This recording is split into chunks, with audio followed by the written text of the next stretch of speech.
하나님 말씀은 느헤미야 8장 10절입니다. 느헤미야 8장 10절 말씀.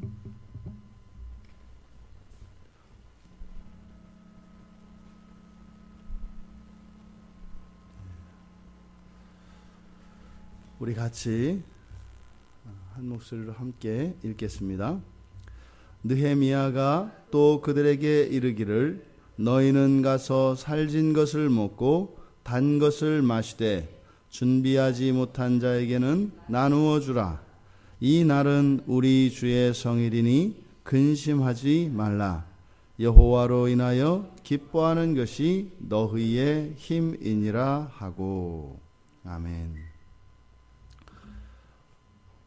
어저께 우리는 기독교의 신비 가운데 하나가 기쁨과 슬픔이 공존하는 것이다 라고 말씀을 드렸습니다. 그래서 기쁨 없는 슬픔도 없고 슬픔 없는 기쁨도 없다.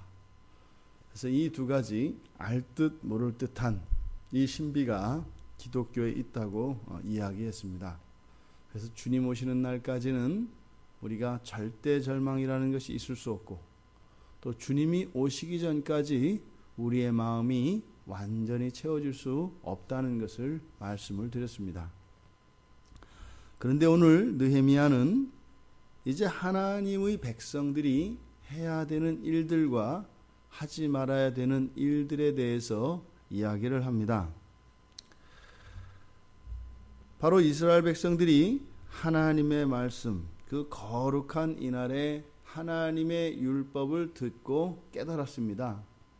그랬더니 하나님의 말씀을 깨닫게 되니까 자기 자신을 부인하고 자기 안에 있었던 이러한 모든 죄된 것들이 밝히 드러나더란 말입니다. 지금까지는 몰랐던 그 죄의 비참을 깨닫게 되었고, 그것에 대하여 하나님께 회개하게 되었고, 그것이 눈물로 나왔다라고 말씀을 드렸습니다. 그런데 9절에서 슬퍼하지 마라. 왜요? 이날이 거룩한 날이기 때문에 슬퍼하지 말라고 말씀을 했었습니다. 그런데 오늘 이제 10절에서 느헤미야는 살진 것을 먹고, 뭔가 너희는 가서 살진 것을 먹고 단 것을 마시되 준비하지 못한 자에게는 나누어 주라. 그리고 근심하지 말라. 이렇게 이야기를 합니다. 여기서 너희는 가서, 그럴 때 이 가서라고 하는 것은 어디를 가, 뭐 집에 가고 이런 것을 이야기하는 게 아닙니다. 여기서 가서라고 하는 것은 너희들의 길을 가라, 이런 의미입니다. 그러니까 무엇이에요? 일상을 살아가는 것을 말해요. 너희들이 살던 그대로의 삶을 살되, 이것을 너희는 가서라고 한 겁니다. 그러니까 일상의 삶을 유지하면서 무엇을 해라? 살진 것을 먹고 단 것을 마셔라. 여기서 살진 것이라고 하는 이 단어는 그렇게 성경에서 많이 쓰이는 단어가 아닙니다. 원래 이 살진 것이라고 하는 이 단어는 땅에 쓰입니다. 땅에. 그래서 기름진 땅, 풍요한 땅, 이런 땅에 주로 많이 쓰이는데, 그리고 사람이 이렇게 살찐 것, 이때에서 사람에게 주로 많이 쓰이는 단어입니다. 그런데 지금 여기서는 먹을 것에 이 살진이라는 형용사를 사용하고 있는데요. 이 단어는 창세기 27장 28절과 39절에 가면 이삭이 야곱에게 축복하는 장면이 나옵니다. 그때 야곱에게 축복할 때 사용된 단어예요. 뒤늦게 찾아왔던 에서가 아버지 이삭에게 그래도 남은 게 있으면, 남은 게 있을 게 아닙니까? 나에게도 축복을 해 주십시오 라고 에서가 복을 구할 때 이삭이 에서에게 이야기를 합니다. 너에게는 이 살진 것과는 거리가 멀다, 이렇게 이야기를 합니다. 또 마실 것으로 단 것을 이야기하는데, 이 단 것이라는 것은 아가서 5장 16절에 술람미 여인이 그 솔로몬을 사랑하는 자가 느끼는, 그 솔로몬이 그녀에게 주는 그 감미로움을 표시할 때 여기서 말하는 이 단 것이라고 하는 이 단어를 사용합니다. 그러니까 살진 것을 먹고 단 것을 마셔라 라고 하는 이 단어는, 이 말은 무슨 뜻인가 하면 바로 하나님께서 언약하신 그 모든 복들을 누리는 것을 의미합니다. 이것을 복음적으로 우리에게 적용을 하면 바로 구원을 맛보는 것을 의미합니다. 예수 그리스도를 믿고 예수 그리스도 안에 있는 모든 죄에 대한 용서, 그리고 그리스도로 말미암는 그 구원의 기쁨, 그것을 맛보는 것, 그것이 여기서 살진 것을 먹고 단 것을 마셔라 라고 하는 의미입니다. 그러니까 지금 느헤미야가 이야기한 것은 무엇이겠어요? 하나님의 율법을 깨달았을 때 이들에게 죄로 인하여 슬픔이 찾아왔고 고통하였고 울 수밖에 없었던 이들에게 지금 느헤미야는 그 슬픔을 능가하는 기쁨에 대해서 이야기하고 있는 것입니다. 그런 죄에 대한 깨달음, 그 위에 그것을 능가하는 기쁨이 있다라는 것을 말씀하고 있다 이 말입니다.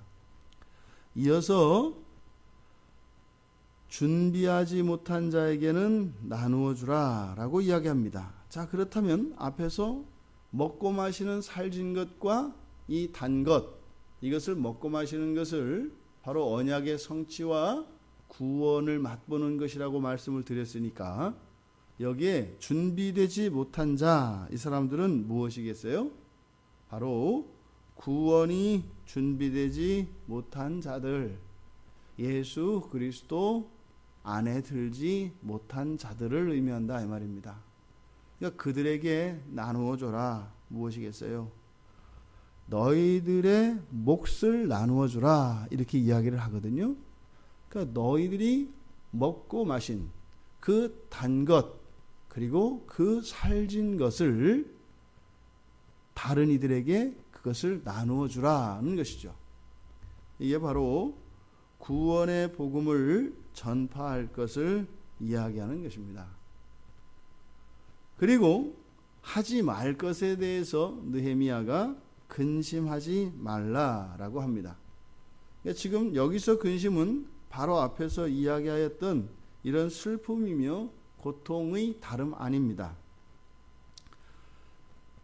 결국 느헤미야의 이야기는 근심하지 말라라고 하면서 여호와로 인하여 기뻐하는 것이 너희의 힘이니라 라고 끝맺음을 하고 있기 때문에 근심하지 말라라고 하는 금지 명령이 사실은 적극적으로는 어떻게 이해되는 거예요?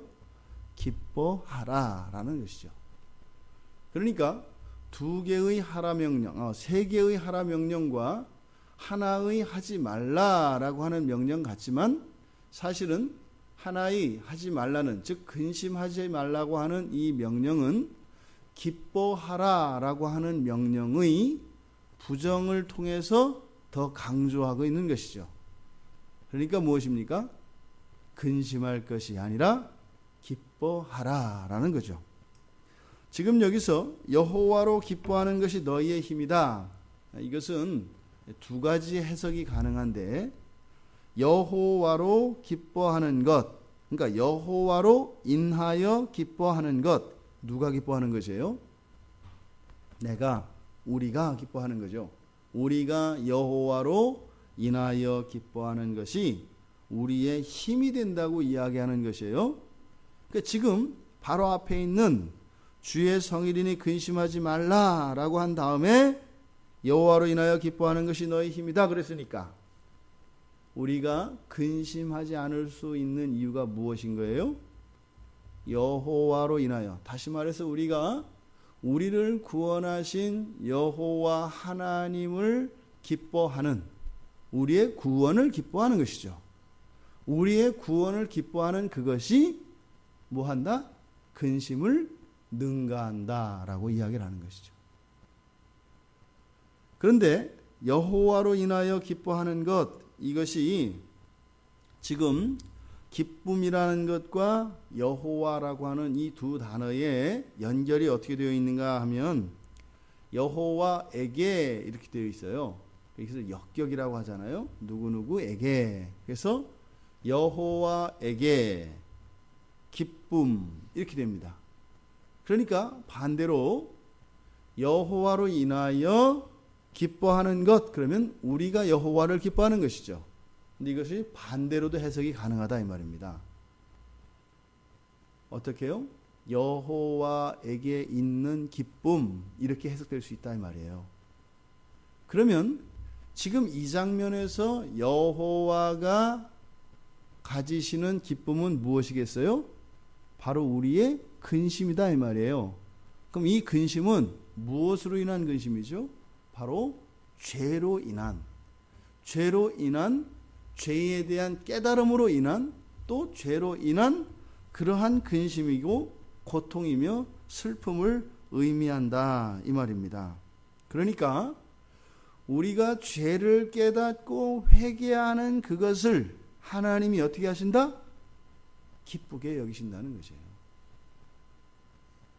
네가 죄를 깨달음으로써 고통을 느끼고 그 죄에 대하여 슬픔을 느끼고 근심을 하지만 그것을 보고 기뻐하시는 그 하나님, 그 하나님의 기쁨으로 인하여 너의 그 근심을 이겨라 라고 하는 의미다 이 말입니다. 우리 그 학생들한테는 어려운 말일 수 있습니다. 하나님의 기뻐하심이 현재 나의 이 고통과 근심을 이길 수 있는 이유가 되고 힘이 된다라고 하는 것은 무엇이겠어요? 만족의 근거가 어디에 있는 거예요? 나에게 있는 게 아니라 하나님께 있는 거죠. 이런 기쁨, 이런 근심을 이기는 그 힘을 가졌던 사람들이 누굴까요? 신앙으로 스스로 고난 가운데 들어갔던 사람들입니다. 오히려 고난에 들어가면서 자기 자신은 신앙으로 인하여 고난을 당하지만, 핍박을 당하지만 내가 그 신앙을 붙들고 신앙 안에서 있는 것을 기뻐하시는 그 하나님의 기쁨으로 하나님이 기뻐하시면 이 모든 고난과 고통을 기꺼이 감내할 수 있습니다 라고 하는 이러한 신앙의 고백이 가능하다 이 말입니다. 이것을 느끼는 게 부모의 사랑이죠. 내가 힘들고 아프지만 내 자식이 잘 되고 내 자식이 기뻐한다면 그것으로 기뻐하는 거죠.